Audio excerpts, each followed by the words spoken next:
So, as they introduced me, I am an assistant professor in the Department of Chemical Engineering in IIT Guwahati. So, you might wonder what a chemical engineer is going to talk about in a smart grid workshop. So, it's a right question, and I'm not going to really talk about smart grids, but instead, I'm going to talk about an important component in a smart grid, which is batteries. So the topic for today's talk is systems perspectives on rechargeable batteries and electric vehicles. I'll talk about both system perspectives later in a couple of slides. And so when you look at a smart grid, you can see that there is a major component which is battery or energy storage, right? Battery energy storage. Mostly lithium-ion batteries are used these days. And there are a lot of challenges when you actually use battery energy storage, especially for lithium-ion batteries. And if you look at the recent papers in the, in the smart grid community that has come up related to batteries, you will see that all of these are trying to address some of the challenges associated with the, you know, one second, let me take a pointer. These are trying to address some of the challenges associated with the operation of batteries in smart grids. So, for example, there is fault diagnosis paper, control of battery energy, battery energy storage. There is also state estimation and so on. So, as you can see, battery energy storage is a major component in smart grid, and there are a lot of challenges associated with its operation that people are still researching on. All of these papers are very recent ones. So, battery energy storage is actually showing the explicit presence of battery in a smart grid. But there is also an implicit presence of batteries in the smart grid. It is in the form of electric vehicles. So, electric vehicles use batteries, and they are going to be one of the major components in smart grid, especially in the future, because it needs some electricity to charge, and the best way to do it is to connect it to smart grids. So in this talk, I'm going to focus on these two aspects. So one is batteries and one is electric vehicles. I'm not going to talk about smart grids. You've already heard a lot of topics related to smart grids in this workshop, but I hope this is going to be a slight difference in the topic, and I hope you enjoy it. So this is the organization of the talk. So initially, I'm going to talk about rechargeable batteries and some of the challenges associated with some of the research problems that we have looked at, from our group. It involves online fault diagnosis, optimal charging problem, and state estimation using data analytics. Okay, this is kind of a research topic. Whereas the next topic that I will be addressing is electric vehicles, where I'll be giving you an overview of electric vehicles, and I'll try to address the challenges and research opportunities associated with electric vehicles. Okay, so here this is mainly to tell you what are all the problems that are existing in the present day and where you can actually make some contribution. Okay, so to start with, I want to give you a brief overview of what a battery is. If not, it's not to go in detail. I'm just giving you an overview. Okay, so a lithium-ion battery consists of two electrodes. If you see the diagram, you will see that there are two electrodes and there is one separator. So the separator's aim is that it doesn't short circuit the two electrodes. And during its operation, there will be lithium ions that shuttles between the two electrodes, and correspondingly, there will be some electrons flowing through the external circuit, resulting in a current. So the first commercial battery was released in 1991. It almost has my age. Since then, it has been used in a wide variety of applications. I'm sure almost everyone in this talk will be having at least one or two lithium-ion battery run devices, because it's there in mobile phones, tablets, laptops, e-bikes, some power tools has batteries. It's there in UPS, even in electric vehicles, right? So its application is huge, and it is estimated that the market revenue is going to go up tremendously in the coming years, especially with our aim to convert all the IC engine vehicles to, electric vehicles in by the year 2030. Okay? But I don't know. Even though you have two, three, battery run devices, I don't know whether any of you have actually gone and read the manual related to batteries.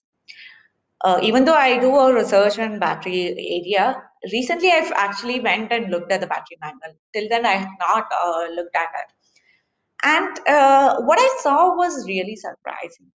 So if you look at this is the battery manual for a camera, a small DSLR, and it is clearly written here that you are not supposed to use the battery at ambient temperatures below 0 degrees Celsius, which is fine for us Indians because most of the places the temperature is not going to go below 0 degree, right? But or above 40 degrees Celsius, which was surprising because in India, if you look at Rajasthan, Chennai, or even Kerala, many places have temperatures above 40 degrees Celsius, 42 degree, 44 degree in summer, and it's not just for a day or two. It runs for a few months in the summer.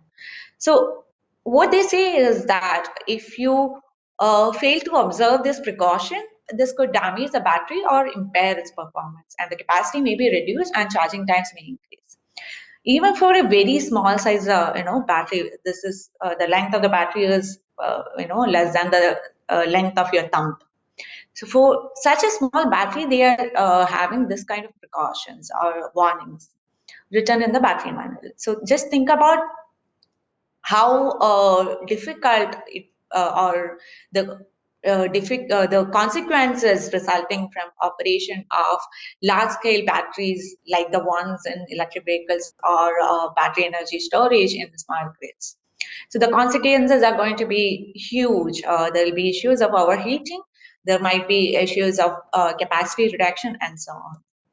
You've also seen the news of Samsung Galaxy, I think Note 7 that exploded, and since then you will see that whenever you go to an airport to, for flying, you will see that you're this kind of instruction that you are not supposed to carry these kind of phones in your check-in luggage, and you should carry it in hand luggage. It is also there for some iPad or some Apple device. So even for this small scale devices, we have seen enough, damages, some explosion cases, and so on. And there were also cases, large scale explosions related to batteries. So there was this explosion in 2013 for Tesla Model S battery. This explosion was due to a battery puncture and from collision. And there was also a case where there was a UPS cargo plane which caught fire, and the reason found out was the presence of batteries in the towards the end of the plane. There was also this famous accident, Boeing 787 Dreamliner battery fire in Boston. Again, batteries were at the heart of the crisis. I'm not saying that the battery electric vehicle is going to be very unsafe compared to IC engines, because IC engine vehicles also have certain risks associated with it. But it has been here for a very long time, and the risk has been most of the risks are calculated risks as of at this point of time, because we have already done enough research and enough safety precautions for them. Battery electric vehicles or the batteries as such are quite new. Its application in this large scale has been very recent, and there are so many challenges associated with its operation. All of these explosions and heating issues are large scale issues that I have been mentioning. But if you actually think about it, we actually encounter many small issues with our small scale devices like mobile phones or laptops. You would have observed that when you use the batteries continuously for 2 hours, uh, constantly for 2 hours, it will start to heat up, right? You will not be able to use it near your ear because it is so hot. You would have also observed that when you actually buy a new phone, one full charge might stay up to say 1 to 2 days, more than a day, 1.5 to 2 days it will stay. But after a year of usage, what happens is that one full charge may stay for less than a day, and that is when you realize, okay, I have to replace my battery. Or mostly, since battery the cost of the battery is almost 30 to 30 percentage of the actual phone or something. I don't know the exact number, but it has a major share in the cost of the phone. So because of that, people tend to change it after 1 to 2 years. But think about it when the same issues happen in actual electric vehicle or battery energy storage in a microgrid. So what happens is that if you have to replace the batteries in 1 to 2 years, it's going to be really expensive and it is not going to be affordable. The major use of it is going to go down. Okay, so all of these,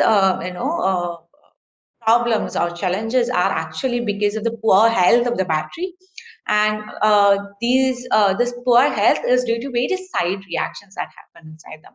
In a battery terminology, we generally refer to it as capacitive fade mechanisms.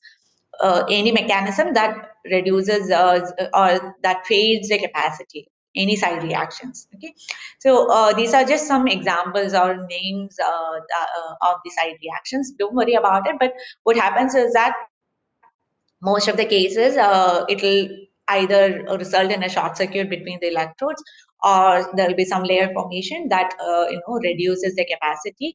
So lithium ions that shuttle between the electrode is a major crux of battery functioning, right?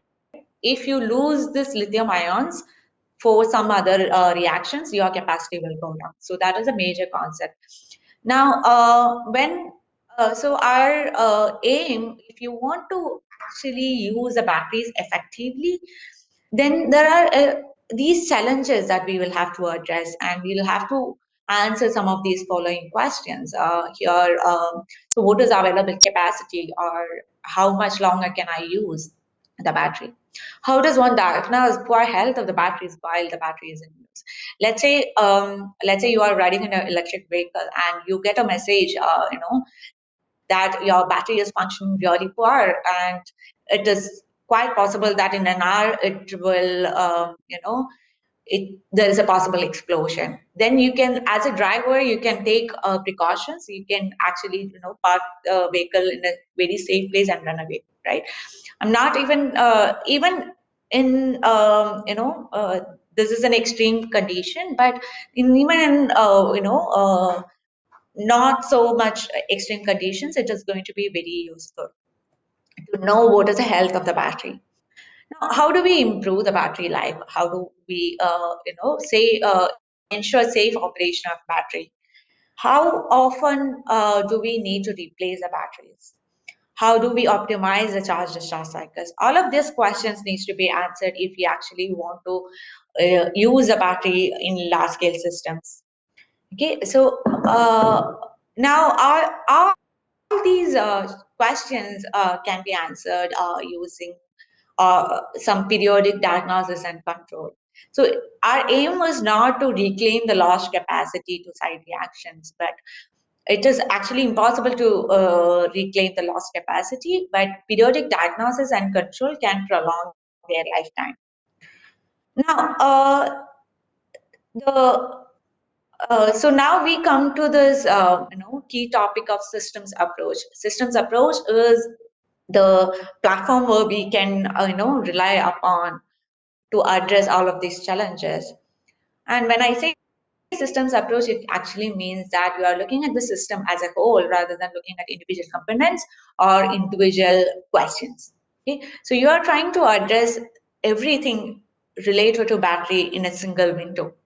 So there are generally four pillars for systems approach. These are modeling, control, diagnosis, and state estimation. This is for any systems approach. It's not just restricted to batteries, but for any system, these four are some major pillars.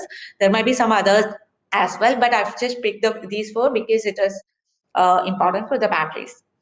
So related to modeling, the major challenge is to model various side reactions happen inside them. I'm not going to the details of it because it's not of your interest. But the next, challenge is to control charge discharge cycles. So, is it possible to improve the performance of the battery and lifetime of the battery if we, have a controlled charge discharge cycles? So all of us would prefer to have fast charging. I'll be happy if I can charge my phone in a minute, right? Or if I can charge my electric vehicle in an hour or half an hour, I'll definitely switch to an electric vehicle given that I can afford the cost. But the problem is that the moment you want fast charging, what you are going to do is that you are going to charge it at very high current. Instead of charging at 1 ampere, you might have to charge it at 10 amperes or much higher.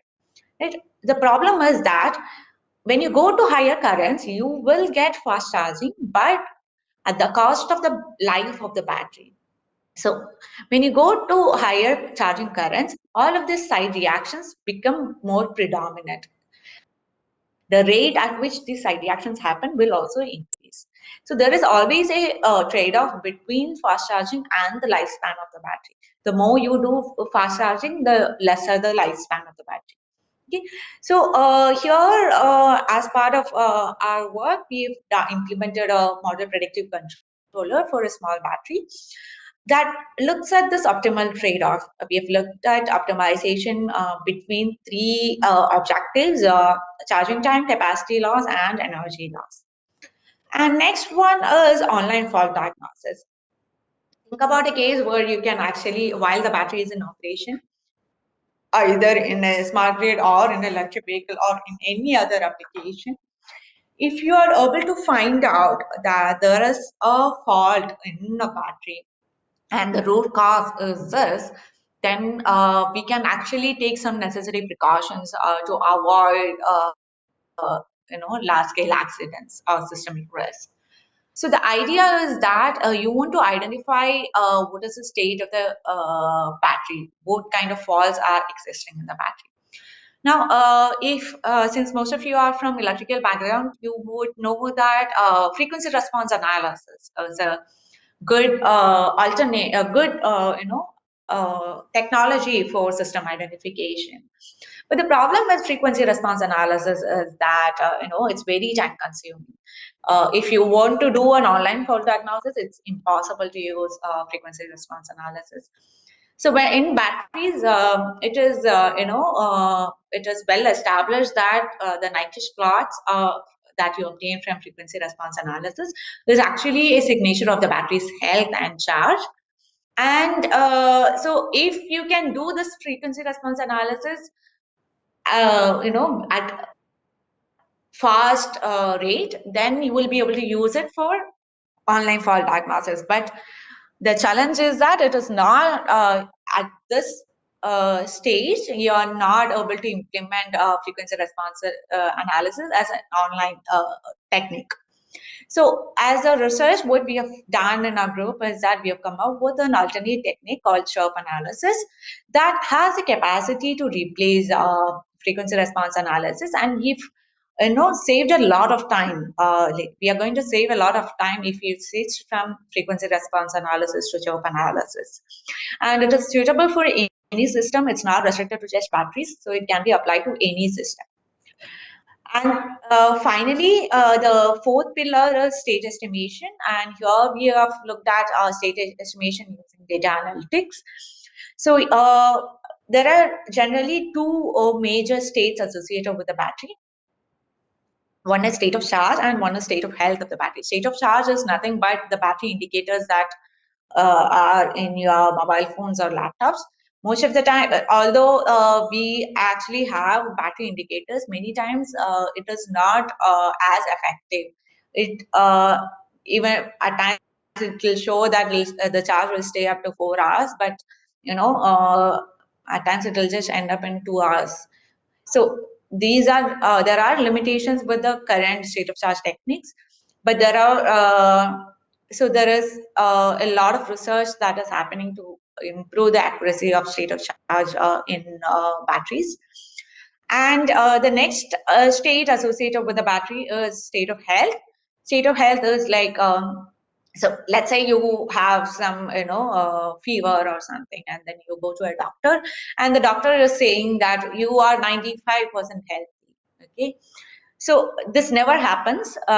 So if this 95 percentage is related to the state of health, state of your health, right? It's the same way that they define the state of health of the battery. So they are trying to fit a single value to represent the health of the battery, which is, I don't know, at least in my perspective, state of health is not really the best metric that you can use. But in the battery community, this is one of the metrics that is used very commonly to represent the health of the battery. So the state of health is basically giving you an information of the current maximum capacity with respect to the capacity that the battery has been designed for. So here in this, as a research topic, we've actually looked at machine learning algorithms that can be used for prediction of state of charge and state of health in a battery. So in this talk, I'll be going to focus mainly on online fault diagnosis, and depending upon the time, I'll just briefly discuss control and state estimation, only if we have the time. And then I'll move on to the electric vehicles aspect. So this is just to give you an overview of how all of this can fit in together as a systems approach. So here, let's say you have a battery, it will be used to deliver power. You collect the data from the battery, and then the data will be sent to a state of charge and state of charge and state of health estimator, and it will also be sent to a diagnostic tool. This diagnostic tool will give you the state of health as well as some kind of diagnosis of what is wrong with the battery. So this information can be used to improve the battery model. If there are some side reactions that is happening in the battery, we can incorporate those side reactions as well in the model, so that we have good prediction of the actual battery's performance. And the state estimator, state of charge estimator will give you the present state, and both of these information will be used for a model predictive controller for control charging and discharging. So the MPC will make sure that the optimal operating conditions are found out and are implemented in the battery. So this is how all these components will come together and help in the batteries, help in the optimal performance of batteries. Okay. Now we'll quickly discuss the application of online fault diagnosis in detail. So here, as you see, this is mainly a system identification question, and we have come up with a chirp analysis technique for the same. So to give you a quick overview of frequency response analysis, in batteries, the input signal will be, so in frequency response analysis, you excite the system with the input sinusoidal signal and you observe the output. You look at the ratio of the amplitudes and the phase lag between the input and output to get the Nyquist plot. Okay, so I'll briefly show you how it works in the next slide. But in batteries, the input signal is always going to be is mostly current, and the output signal is going to be voltage, and the Nyquist plot is generally referred to as impedance plot, because in developing the Nyquist plot, we are essentially taking the ratio of output and input. So here the output is voltage and the input is current. So if you take the ratio of output and input, you get V by I, which is related to the impedance of the circuit. So there are relations. People generally make an equivalence between a battery and some RLC circuit. That is why I mentioned it as a circuit. So in batteries, you can people normally refer this frequency response analysis as EIS or electrochemical impedance spectroscopy. So wherever you see in the battery literature that when they mention EIS, it is simply but frequency response analysis. Okay.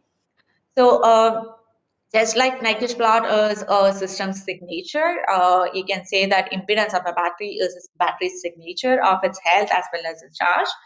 And thus, it's a useful tool for diagnosis. So here I've given you some examples of how this impedance spectrum or the Nyquist plot is going to change with batteries charge conditions or health conditions.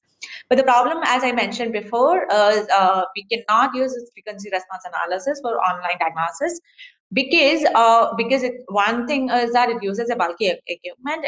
You have to wait till the steady state is achieved, and the total time taken is huge. We'll see that in the next couple of slides.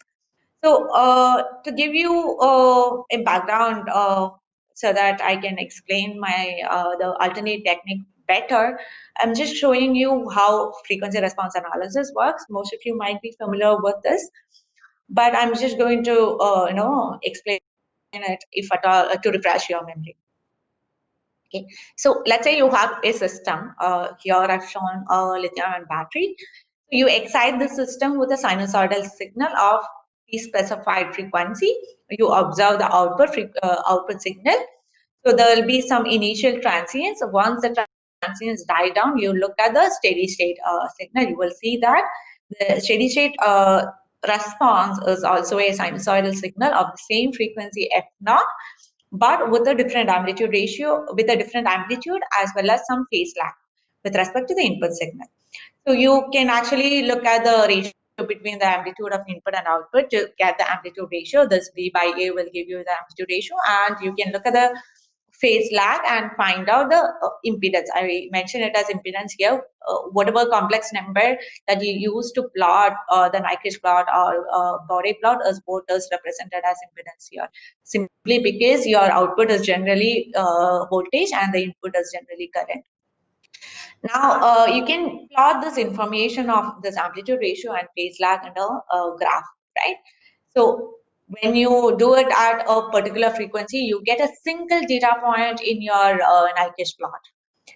Single data point in a Nyquist plot or Bode plot. Corresponding to that frequency, you have you have a single amplitude ratio, you have a single phase lag, which is converted to as a single value of Z or impedance, and that is plotted in a Nyquist plot. Now, if you want to get the entire Nyquist plot, you repeat this same experiment at multiple frequencies. You change or you excite the system with a different sinusoidal signal of different frequency and get another plot. And you repeat this a lot of times so that you can get the entire spectrum. So this is essentially the working of frequency response analysis. Now, I've been saying that frequency response analysis takes a lot of time. I just want to give you a feel for it. Okay, let's say I'm considering the frequency range 10 power minus 3 to 10 power 3 hertz. Okay, now let's say the corresponding time periods will be 1 by frequency, right? All of you know this. So basically, the time periods will be ranging from 10 power 3 to 10 power minus 3. Now, if I am taking just, in this frequency range, I just say I just need 7 data points in the plot, and I'm taking these frequencies for excitation. So yeah, if I'm simply using one cycle of these signals, I'll get 18 minutes, which is the sum of these time. But generally, the 7 data points is not enough to get the entire spectrum. So you will have to go for higher number of points. If you go to 60 data points, then it is around 80 minutes if a single cycle is used. But I don't know if you remember some basics from frequency response analysis, or if you have understood what I've told in the previous slide, there will be some transients initially, and the transients have to die down to get the steady state, and you only look at the steady state, right? Because of that, one cycle is generally not enough, especially if the time constant of the system is very large. Then you will have to go for higher number of cycles. So if I say if I'm using 5 cycles, then it takes 400 minutes to get just 60 data points. Just think about the time that amount of time that is required to generate just one plot with 60 data points. So this is the demerit of frequency response analysis, or the EIS, in batteries. So there is definitely a need for an alternate technique if we want to implement fault diagnosis using this Nyquist plot. So that is where we came in, and we developed a technique based on some chirp signals. We'll discuss what it is in the next couple of slides. So we were looking at an alternate technique for frequency response analysis that can find this Nyquist plot in the shortest time possible. So chirp analysis basically uses chirp signals for this impedance estimation, or basically to estimate the Nyquist plot of the system. So chirp signal is a signal with varying frequency. It has an instantaneous frequency. So I don't know how many of you are familiar with the chirp signals, but if you if you have listened to the chirping of a bird, you will see that initially the frequency might be much lower, and when they cry in a loud for a longer duration, you will see that the frequency keep on increasing or decreasing. Right, so it's similar to that. So the signal has a varying frequency. At any point, so it has a one-to-one mapping between frequency and time. So when you keep on going in time, going further in time, the frequency keep on increasing, as I've shown you here in this plot, right? So you can see that. So here I've shown that the map between the frequency and time is, linear. There can also be other profiles. There is exponential curve where the frequency time mapping is exponentially increasing. As you can see, there is a corresponding difference in the chirp signal.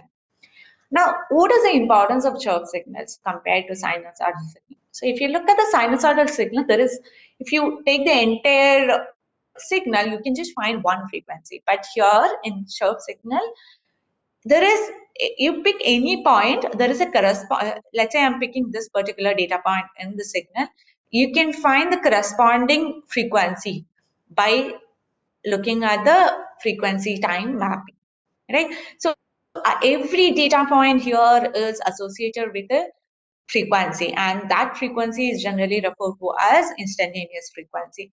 And you can also calculate instantaneous phase by by converting frequency to phase and so on. So here in chirp analysis, what we are going to do is essentially the same as what we have done in frequency response analysis. In frequency response analysis, we excited the system with the sinusoidal signal. Here we are just exciting the system with a chirp signal. That is the only difference. Okay? But the consequences are huge. So let's say I'm exciting the system with despite a kind of chirp signal. I don't know what is output response. So as a first step, we didn't actually implement it on actual batteries because its simulations are difficult, and a theoretical analysis is much better when you take some simple systems for which we already know how the Nyquist plot looks like. So we basically looked at some simple systems. If you don't understand what this is, don't worry about it. But for those who are actually following, this is basically a simple system, simple first order system, and the Laplace transform is given, or the corresponding ordinary differential equation is also. But don't worry about this. Just assume that I've given the chirp signal to a very simple system for which I already know how the Nyquist plot looks like, or how the body plot looks like. I obtain the response. Now I've actually looked at the output response, and I've compared, since I already know what is the amplitude ratio, how the amplitude ratio varies with respect to frequency for the system, and I already know the mapping between frequency and time. I was able to get the theoretically what is the amplitude ratio variation with respect to time, and I've simply plotted it here. As you can see that though there is some kind of initial difference, but towards the end they both are converging. That is, the envelope of the chirp signal is converging to the amplitude ratio. Don't worry about it if you don't understand, but technically we were actually, what you have to understand is that we were able to get amplitude ratio for all time instances or all frequency instances using a single chirp input. Okay, so the same thing goes for the phase lag as well. So by looking at one signal, one excitation signal and its corresponding output response, we were able to get the amplitude ratio and phase lag as a function of time and frequency for the entire range, frequency range of interest or the time range of interest, instead of repeating it 60 times or 70 times depending upon the number of data points that you need. Just to give you how it works, let's say I have a system, I define what chirp input that I need based on the frequency range of interest. Let's say I want the frequency range from 0.1 to 10 kilohertz. Then I design my input in such a way that the frequency is varying in that range. I excite the system with that. I look at the output response. I look at the envelope of this, chirp signal, get my amplitude ratio by dividing it with respect to the input amplitude. And then I calculate the phase difference between the two signals, input and output, to get the phase lag. And then I simply convert. So these two are now functions of time, but I already know this function of frequency versus time. So because of that, I can convert every time point to a frequency. I get a one-to-one mapping. From that, I can get both amplitude ratio and phase lag as a function of frequency. So from which, so if you haven't understood the last two slides, no worries. All you have to understand is that we can capture the entire Nyquist information for the entire frequency range by perturbing the system with a single chirp signal. Single chirp signal is the most important aspect here. In frequency response analysis, if you wanted 10 data points in this Nyquist plot, we had to excite the system with 10 different signals of specific frequencies. Here you just need to do it with a single chirp signal. Okay, so you can see how it's going to impact on the time taken. Let's just look at it as a comparison. So here in frequency response analysis, the input signal is sinusoidal. In chirp analysis, the input signal is chirp. In the frequency of input signal is constant in frequency response analysis, but in single chirp analysis, the frequency is going to be varying. Here, the number of signals needed depends on the number of frequencies needed or number of data points in the plot, right? But here, you just need one signal, and the number of data points in the plot will be same as the total number of samples in the signal. So if you have 40,000 samples in one data, you will have 40,000 data points in the plot. So you will get that smooth Nyquist plot. The time required here depends on the number of frequencies needed, but here it depends only on the frequency range. It doesn't matter whether you take 10,000 frequencies in the same frequency range or 10 frequencies in the same range. Your time period only depends on what is your starting frequency and what is your ending frequency. So here, as a case study, I'm just showing you the impact here. I'm considering a frequency range of 0.001 hertz to 10 kilohertz, and the sampling rate I'm taking in as 10,000 samples per second, which is not difficult. So here, don't worry about the equations. Let's say I'm taking 60 data points, similar to the example that I've shown you, but here I'm assuming that I need only 2 cycles in frequency response analysis. Okay, so the total time duration was 2.66 hours. Okay, to get 60 data points in the same frequency range. So to get the Nyquist plot with 60 data points in this frequency range, it took 2.66 hours. Just look at the single chirp analysis. We just need one chirp signal of 100 seconds. And in this 100-second signal, what we get is 10 power 6 data points in that plot. So instead of 60 data points in 2.66 hours, we are getting 10 power 6 frequency information in 100 seconds. You can see the tremendous reduction in time that we achieve using short signals. So we came up with this technique based on some observations as an approximate method, but later on we've actually proved that this works for any linear system, and just like frequency response analysis, and it can also be applied for nonlinear systems by making sure that you are operating it in a linear range. We have done some improvements in the algorithm, but don't worry about it for now. Just understand that even when we tested it on some electrical systems, it was working,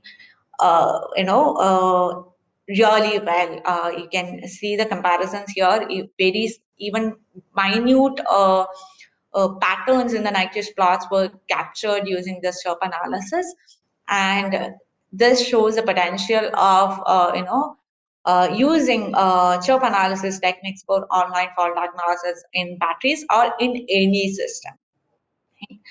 So that is about the frequency response analysis. Now, like I mentioned, I'll just quickly go through the works that we've done for control of charge-discharge cycles as well as state estimation. Thus, I'm not going to go into a lot of details, but I'll just briefly explain what it is. So, MPC, I don't know how many of you are familiar with model predictive controller. So, model predictive controller is an advanced type of controller. Unlike PPI/PID controllers, it uses a model, and it works based on optimization. So optimization is basically a decision-making tool. Let's say you have an objective function. Let's say you want to buy a phone. You basically have a lot of features that you are interested in. You want high battery backup, you want high best camera possible, and so on. Let's say you are able to quantify everything, then that is objective function. You want the best phone in the market which has so and so features. That will be your objective function. And if you look at but you are generally constrained by a budget. So you want the best phone in the market, but at an affordable price. That will be the constraint that you have. So the same way, uh, MPC also works based on optimization. Here you define what is an objective, what is your constraint, and based on that, it will find the optimal operating condition, and the MPC will try to implement that particular optimal decision on the system. So this is in simple words what MPC does. So like I mentioned before, whenever we need fast charging requires charging at high current, and when you charge at high current, it favors certain side reactions in a battery, and because of that, there will be increased capacity fade, and there will be increased energy losses and increased temperature. As you might already know that if you operate it at high current, there will be increased temperature. So there is also energy loss based on that. So all of this will result in reduced battery life. Now, this MPC is implemented to find the best compromise between the competing factors to decide the optimum time to charge the battery, right? So here, this is the objective function. So basically, when I say objective function, it means that this is the objective that you are interested in, right? So don't worry about the equations, but what I want you to look at is these terms. So what I'm trying to do here is that I'm interested in finding all my currents at which I should charge the battery. At any instant, what should be the current that I should use for charging the battery? I'm deciding that such that my time for charging is minimized, my amount of lithium lost for side reactions is minimized. I'm also minimizing the energy loss. So simultaneously, I'm trying to minimize all the three factors weighted by these lambdas. We'll discuss what it is later, but a weighted function of all these three factors. I'm minimizing, and I'm trying to find my charging current at any instant. But I'm also constrained by various, limitations. In a battery, it is safe to operate within a voltage range, within a current range. There should be a minimum a charge that should be available, and so on.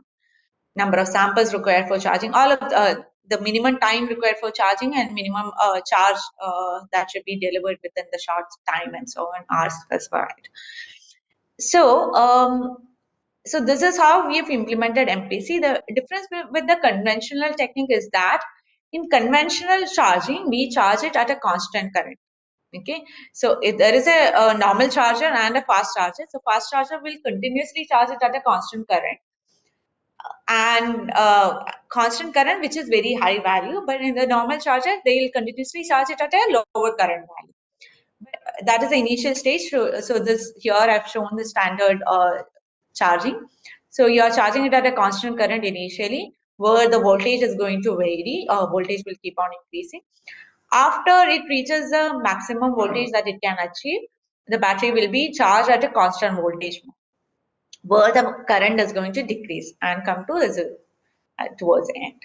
So this is the typical charging pattern that that are available in the charging chargers that are available in the market. But here, what we are proposing is that you don't actually have to follow. Let's say you have a charger which can vary the currents at any instant. You don't have to fix that constant current, but instead you can, every instant the current is going to vary. But also the limitation is that the current should not jump directly from 0 to 15 amperes. That is ensured during the implementation of MPC. There are no sudden jumps, but very small, like sudden large jumps. Instead, the jump will be kept as minimum as possible. So, so what we have done is we have implemented it initially. Let's say my aim is only fast charging. Then in that case, I'm going to set my these lambda 2 and lambda 3 as 0 and lambda 1 as 1. Then it means that I'm giving zero importance to energy loss and capacity loss. I don't really care whether the battery is getting damaged. The only thing that I'm interested in is my charging time should be reduced. You can see that here we have given a cutoff of maximum 15 amperes. That is why so the profile that we have obtained for that is this particular one. You can see that the charging current in the constant current mode was it was constantly operating at a 15 ampere current, and then once it reaches a peak voltage, it was operating at a constant voltage. But if you actually look at the corresponding energy and energy loss and the capacity loss, it was quite huge if you look at it in that particular units. And but then you were able to reduce the charging time from 1.2 hours to 0.5 hours. Right? It's also because we have restricted to 15 amperes. If you go higher, you will get much lesser reduction. But let's say I'm not interested in this, but instead I want to find an optimal trade-off between all the three components. Then I've actually given it as equal weightage for all the three. Then I got a profile something similar to this or this. Here, as you can see, the current is varying with respect to time. There is no constant current mode anymore. Every instant, the charging time, the charging current is varying. And here you can see that the charging time is kind of whatever you've obtained is in between the standard charging time and the fast charging mode. And the capacity losses are also capacity and energy losses are also much lesser than what were the case in the previous two modes of operation. So this is just a preliminary study. There are so many factors that needs to be studied, but I'm not going to any of these details. I just wanted to give you of idea of how fast, how optimal charging can be done. Now coming to the state estimation, here we are going to talk about state of charge and state of health estimators. State of charge, as I mentioned to you, is the battery indicator is similar to what a battery indicator does in your phone or laptop. It tells you how much charge is left in the battery. If you look at it, the state of charge indicator only tells you with respect to 0 to 100 percentage. But keep in mind that the 100 percentage when you actually buy the phone versus 100 percentage when you after 1 year of usage are two different things, because the health of the battery has degraded. That is why if you use the battery in the like in the first day, 100% charge might stay up to 2 days, whereas after a year of usage, 100% charge may stay only up to a day. So so state of charge as such may not give you this information of how long the battery is going to stand. That is why state of health as an indicator has come up with. So they give you what is the current maximum capacity with respect to the initial capacity. So this will give you an idea of how long the battery might, this 80% charge in the laptop, how long will it stand based on the current capacity can be calculated with a combination of state of charge and state of health. So to give you a brief overview, so we've used a data set where the data mentioned that there were four different classes of battery health. One had 100 percentage battery health, whereas the other had only 24 percentage health, and so on. So based on this, we implemented a random forest classifier, and we were not able to get a great accuracy, but most of the mislabeled samples were from the site 2, which had 74% health. So it was an experimental data, so we suspected that the data was actually faulty, and we did a 3-class classifier removing this data, and the accuracy was around 75%. We've also done a state of charge estimation using neural net, and surprisingly, the predictions were really good, 0.97 accuracy and so on, or R-square value. So the data, the state of charge estimator was working very well, although the state of health estimator was not doing that great. Now, so this is about rechargeable batteries and their systems approaches.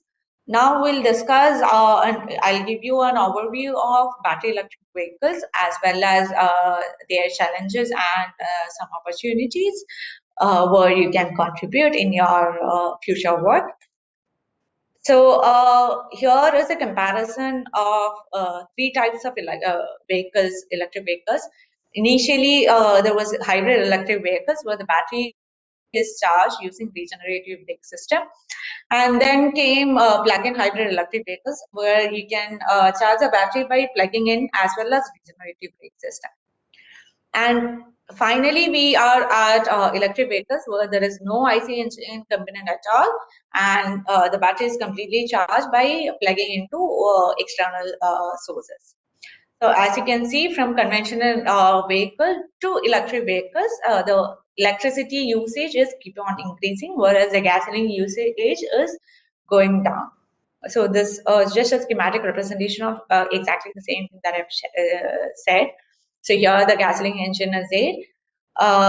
And then here this is hybrid electric vehicle where both the gas and battery component are there, but the major share is for the gas component. Whereas in plug-in electric vehicle, the share of battery has come up, and you are able to charge it through external sources, unlike this one. But later, once it does, when you come to electric vehicle, there is no gas component. It is only battery with with the external charging option. Now, why should I go to electric vehicles? It's because of its importance in environment aspects. So there are no tailpipe emissions for an electric vehicle, low maintenance cost and running costs. It's highly efficient. It has good acceleration. It's very quiet. Very less, so because of that, very less acoustic pollution and potential for military applications. it can be recharged overnight on low cost electricity. So in a scenario where electricity costs much less than petrol, this might be very useful. But why shouldn't you use electric vehicle, or what is the reason why people are still reluctant to go to electric vehicles than conventional vehicles? It's because of the high charging time. Generally, you'll have to wait for 8 hours overnight. If you're using a normal charging port, then you'll have to use charge it overnight to get 100% charge. There are some fast chargers available, but infrastructure is not yet available throughout the country. Then there is comparatively low range. There are still there are recent electric vehicles which offers 300 kilometers range and more. But it is still a question whether you can use it continuously for 300 hours. Sorry, 300 kilometers. And then the major challenge is high capital cost. It still costs much higher than the conventional vehicles. So people tend to use these electric conventional vehicles than the electric vehicles. Then there are some concerns like, let's say, as of now, we have some lithium reserves. Just like petrol, initially we had enough reserves. Now, since we have gone to petrol engines throughout the world, the petroleum is going down. It's kind of a fossil fuel, and because of that, the price has gone up. So will that not happen for lithium repository as well? Then there are also concerns about load shedding. Let's say there is a load shedding for 24 hours, you cannot even use your car, right? At least now you can just go to a petrol pump and fill your petrol and then charge it. But what if there's a load shedding? So because of all this, there is less social acceptance. But still, India aims to produce and sell only electric vehicles by 2030, right? Now, how do we address these concerns or these demerits? So, high initial cost, long charging hours, charging stations, infrastructure, all of this. To address all of this, government has come up with a lot of plans. There are, government electric mobility mission plan. They've launched various subsidy schemes, and they have also called for various projects to conduct research. And government is also trying some subsidies, infrastructure development, and so on. But there is also an idea of battery swapping technology, where what people say is that instead of owning the battery by the electric vehicle owner, let's say the battery is owned by a government or a company, external company, and just like you go to fill the petrol in a petrol pump, you can just go and replace your battery once your battery is almost empty. Let's say there are battery swapping stations in every 2 kilometers or 5 kilometers.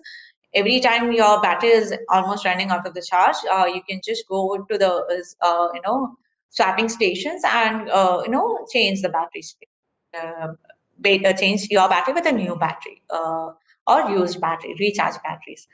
There are concerns with those as well. The problem is that, like I mentioned before, each person might be using the battery in a different operating conditions. Some might be using it rigorously, whereas some might be using it in a very controlled conditions. So because of that, the health of the batteries might be different. So what is the guarantee that I'm getting the most safe battery when you go towards switching stations and so on? So there are a lot of challenges associated with swapping station as well. But there needs to be further research done to ensure that, okay, the battery health condition is all the same. If that needs to be ensured, there is a huge risk from the owner's point of view and so on, right?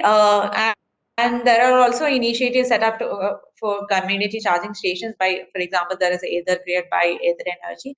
And there are also, recently, there's been a lot of companies who have come up with really nice electric vehicle models. I think there is also Nexon electric vehicles recently, and they've been quite popular in Kerala also. So, The question is that even if we succeed in all of these strategies, like reducing the capital cost, increasing the infrastructure, will it be possible to meet all of our transportation needs using electric vehicles, whether it be private, public, long or short drives? Are we missing something? Can we do this? Can we, shift every IC engine operation to electric vehicle operation? So I'm just going to give you some examples. So I was doing my postdoc in Columbia University in the year of 2018, and they've introduced electric vehicles during that time. So I used to take this shuttle services, electric buses from my my apartment to my department. So usually take it at 8 or 9 and so on. So the first shuttle goes at 7, I think 7 or 8. And what happened one day was like it's a half an hour journey. Okay, so it's not very long journey or anything. It's less than half an hour, and it was almost the first or second trip of the shuttle bus, and half of the way it kind of the driver kind of stopped the vehicle and said the battery overheated and we cannot take the vehicle for another 15 minutes or so, and we all had to wait for 15 minutes and then start our journey again. So this was surprising because the vehicle had just started operating. It's not like it has run 250 kilometers. It has just run maybe less 10-20 kilometers. That's all, right? So even with that limited operation, if it has overheated, it's probably because of some defect in that battery, or it is also because of some other climatic conditions or something. But just think about it: if this happens in a taxi, will you want to use that taxi for public transport? Will you rely on such battery run electric vehicles when you want to take a taxi to go for an interview? So those are some questions that might need to be answered. This is an example of a Bangalore-based startup, Lithium Urban Technologies. This was so they've launched a 100% electric taxi fleet in 2015, and so it's been for 5 years. It's quite common, I think, in Bangalore and some other places as well, I think. So they use Mahindra E20 vehicles, but they offer actually cab services to more than 30 corporate clients. They don't run like Ola or Uber. You cannot just go to an app and book them. But the service is offered only for cab services and corporate clients, and they are offering in 9 cities now. So even after 5 years, they've not actually went into the normal taxi market like Ola or Uber. Do you know why? Because they themselves say that when in the segment like Ola and Uber, you don't know in advance where the user is going to start and end the trip. You will randomly book at one location, and you might have to go to a location which is 1 hour further, and it is very difficult to plan the charging unless you have an extensive charging infrastructure and the reduced charging time. So when vehicles have a range limitation and an extensive charging infrastructure network doesn't exist, it is very difficult to plan your trip in advance. So this is why their focus was only to corporate clients where they already know how many staff are going to come use a taxi service, and they exactly know what is a start point and end point. Otherwise, it is very difficult to plan. That is why even though they were able to, launch it for corporate clients, they were not able to launch it as a normal taxi segment. So if you actually look at these examples, you will know the answer to the question that I've raised in a couple of slides back. Is it possible to meet all of our transportation needs using electric vehicles? At this point of time, it is actually questionable because of the concerns like safety and planning. So overheating may result in thermal runaway and explosion because driver can, if the driver identifies that okay there is a problem and actually stops the vehicle, then it may not be an issue. But if the driver continues to use it in such conditions, it might be an issue. It might result in runaway and explosion. There is a chance of possible short circuit with capacity fade. There are difficulties in planning your trip when the routes are not fixed. Then it's a major challenge for public transport and long range driving. Even for state buses, it's not a problem. It's not of not much of a problem because you already know what is the route that it is running. But taxis are the major challenge. And then you should also think about heavy vehicles like lorries that run very long drives. Like in Guwahati, you will see the lorries from Tamil Nadu, Andhra Pradesh, and so on. So they are coming a very long way and continuously driving for days. So such vehicles also should be of concern to us. So as of now, there is a challenge related to safety and lack of planning and lack of knowledge. So this is where you can contribute. So whenever there is an issue, you should see it as a potential area where you can contribute. So that is where I've just noted down some of the research areas that you can do some work and contribute to this community. So battery management system is very essential. Generally, it has two roles. One is to monitor the battery to determine the conditions like state of charge, state of health, and so on. And it was also its role to operate the battery in a safe, efficient, and non-damaging way. Right. So there are so many. As of now, some battery management system is available, but it does have limitations. It's not as accurate. It has a lot of limitations associated with the battery management systems available at the current day. It but if you have an efficient battery management system that takes care of all of these factors, then you can ensure that the battery has a long calendar life as well as cycle life, and we can ensure that there is an increased safety. But for this, you need accurate battery models and advanced charging algorithms, as well as advanced diagnostic tools, as well as rapid, accurate diagnostic tools. So, so these are some of the possible avenues of research. One is extending the range by extending the range is one possibility. Another one is recycling the used batteries. So let's say, think about a case where all the vehicles are running on batteries. Now, let's say somebody has used the battery electric vehicle for 10 years or 7 years. Now you will throw out the car, you will replace your car, say. Then what happens to the actual battery? The batteries are actually thrown out when they have 80% of capacity remaining. What do we do with this? Is there a possible second life batteries? How do we use remaining capacity? Then the question is impact of on the grid and grid optimization with respect to both battery and the electric vehicles. There are ways you can actually optimally charge and discharge the batteries, and optimal sharing of power between all the power sources is also is a problem that you can address.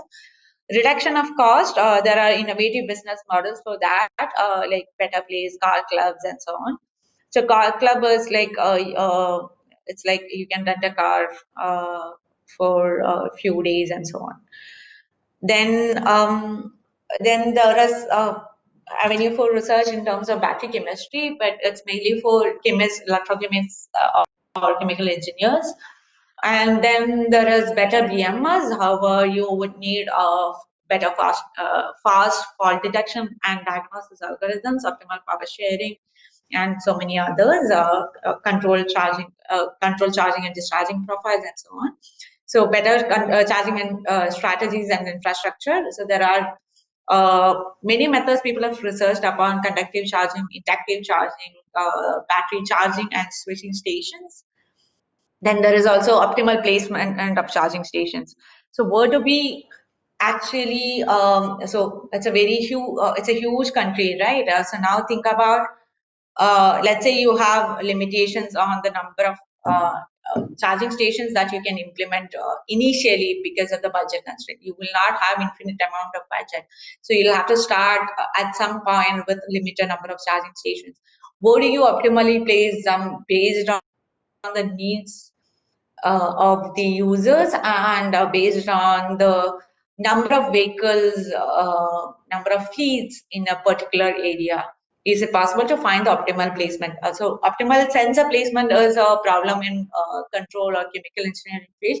It's a similar question. So where you keep the sensors, where do you keep the sensors in a chemical plant?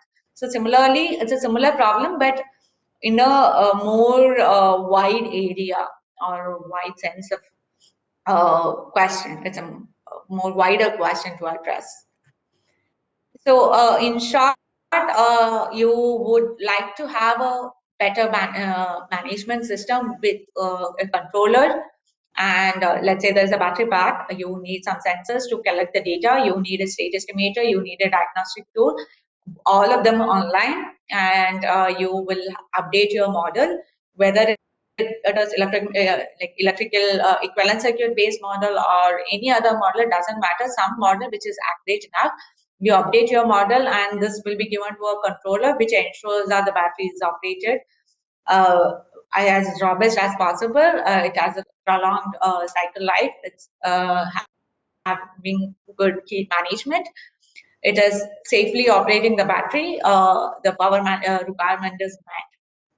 So we integrate all of them together and make a make the best battery management system as possible. At the end, our aim is to have a hassle-free operation of electric vehicles. So by this, I would like to conclude my talk, today's talk. So here I've discussed a systems approach for design and operation of rechargeable batteries, where I talked about four pillars: modeling, control, diagnosis, and state estimation. I've not focused on modeling since it's a completely chemical engineering or electrochemical topic. But then I've discussed mainly the diagnosis aspects, and I've briefly gone through the control and state estimation. In diagnosis, I mainly talked about chirp analysis, which has the potential to replace a conventional frequency response analysis, and the potential of it in terms of rapid Nakish plot generation. And I've talked about optimal charging control protocol and database state estimators. I've also talked about electric vehicles. What are all some of the challenges and research opportunities that you can, that you can look at in the future to, contribute to this community. So these are some of the further reads, and I would like to acknowledge Professor Raghunathan Ekaswamy, who was my advisor throughout my PhD, as well as even now I still collaborate with him, and most of these works are done with the help of him, with his guidance. And that's all for today. And if you have any questions, please feel free to ask. If you are not able to ask the question today, you can email me at this email ID and I'll try to respond as early as possible. Thank you all for patiently listening. Thank you. Thank you, ma'am, for your informative session on systems perspectives on rechargeable batteries and electric vehicles. You have given a clear insight on lithium-ion batteries, four pillars of systems approach like modeling, control, diagnosis, and state estimation, and also about optimal charging protocol. A brief idea about types of EV and the challenges and research opportunities in the same were also discussed. Thank you, ma'am. The session is now open for discussion. I would now read out some of the queries posted by the participants. The first question is, what is a chirp signal and its significance and characteristics? So chirp signal, as I mentioned in the lecture, it is a signal where the frequency increases or decreases with time. So in a sinusoidal signal, you have a constant frequency, and in a chirp signal, you have an instantaneous frequency. Every data point in a signal will correspond to a particular frequency. So that is its significance. Instead of capturing one frequency using one signal, we are capturing the entire frequency range using one signal. Okay, thank you. And next query is, isn't it battery below 80% capacity good for power grid operation? This way it has a second life, doesn't it? I think so. So it is a possible question. So there has been some research by people. I think there was I forgot the company name. So what they were trying to look at is that they combined the batteries, used batteries which were thrown out at 80% of charge, but not from the electric vehicles, like from our used mobile phones and laptops and so on. So they club many of them together to make a battery pack, which can, which can be. They've actually looked into integration of that in rural areas to give power requirement for those rural areas. But it is also possible to use such, such battery packs from, especially from electric vehicles or some high power applications to create a battery pack and use them in microgrids. But there might be some challenges because of the way because of the safety concerns and state of health of the batteries. It might be an issue if the batteries are all at different different health conditions. So you might need a better management system to efficiently, efficiently share the power demand among all the batteries. I think that answers the questions. Okay, thank you. And how can we determine the instantaneous power available for any SOC? So there are some correlations. Generally, people use those correlations between the state of charge and the current voltage, the open circuit voltage and the state of charge. So once you have the open circuit voltage information and the current at which you are withdrawing the power, then you can calculate the instantaneous power. Okay. And one more, how state of power is related to state of charge and state of health? So state of power, as I mentioned, it's I think similar to the what has been asked. So state of charge is telling you what kind of how much charge is available, and once you know the state of charge and the operating voltage and current, you will be able to calculate the state of power. Generally, I've not heard people generally say it as a state of power much, because state of charge itself give you kind of an information about the power. It can be converted, the charge amount can be converted to the power based on the voltage and current information. Okay, thank you. Those are the queries. So I thank our speaker, Dr. Reshmi Suresh, and participants for making the session interactive. Thank you so much. Thank you so much. On behalf of the coordinators, I would like to thank today's speaker, Dr. Reshmi Suresh, for accepting our invitation. Thank you, ma'am. Thank you once again for joining with us and sharing your knowledge. The session was very wonderful, and I hope participants would have learned something new. Thank you. Thank you.